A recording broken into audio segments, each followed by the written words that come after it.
আম পোড়া শরবতের একটি রেসিপি আমি তোমাদের সাথে শেয়ার করলাম। এর জন্য আমি নিয়ে নিয়েছি একটি কাঁচা আম, যেটি আমি আগে থেকে পুড়িয়ে রেখেছি, আর নিয়েছি তাল মিছরি, আর নিয়েছি বিট নুন, আর নিয়েছি জিরে গুঁড়ো।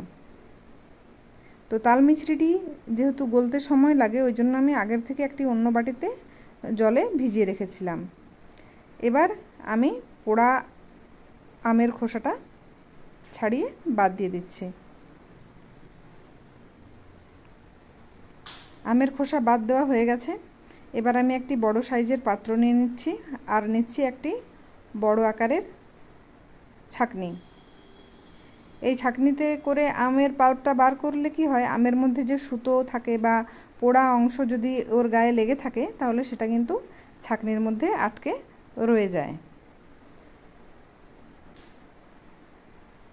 এরকমভাবে চামচের সাহায্যে আমি মিশ্রণটিকে ছেঁকে নিচ্ছি। এই দেখো, সুন্দর একটা মিশ্রণ কিন্তু নিচে জমা হচ্ছে। এবার এর মধ্যে দিয়ে দিচ্ছি 1 চা চামচ জিরে গুঁড়ো, আর দিলাম 1 চা চামচ বিট লবণ। বিট লবণটা তোমরা নিজেদের আন্দাজ মতো দিও। এবার এর মধ্যে দিয়ে দিচ্ছি মিশ্রি ভেজানো জলটা।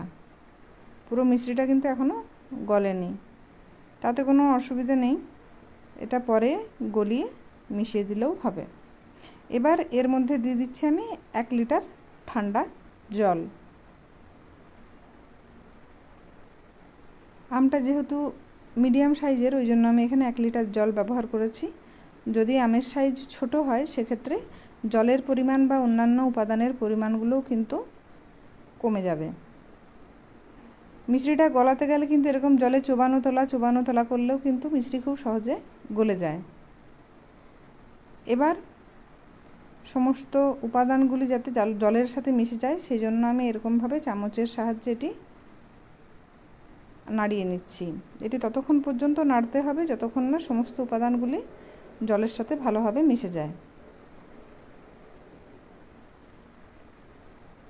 এবার এর মধ্যে দিয়ে দিচ্ছি ছোট চামচের 2 চামচ গোলমরিচের গুঁড়ো। এটিকেও ভালোভাবে নেড়ে মিশিয়ে দিলাম।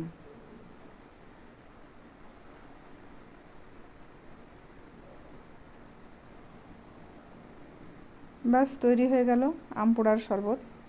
এবার একটি গ্লাসে 3 থেকে 4 টুকরো বরফ নিয়ে নিলাম। বাকি টুকরোগুলো আমি শরবতের মধ্যে দিয়ে দিলাম। এটি খেতে খুবই সুস্বাদু, আর গ্রীষ্মকালের দুপুর বা বিকেলের দিকে খেলে একটা রিফ্রেশিং ফিল দেয়, খেতে খুবই ভালো। তোমরাও বাড়িতে বানিও, আর অবশ্যই আমাকে জানিও কেমন হয়েছিল। আজ এ পর্যন্তই, টাটা।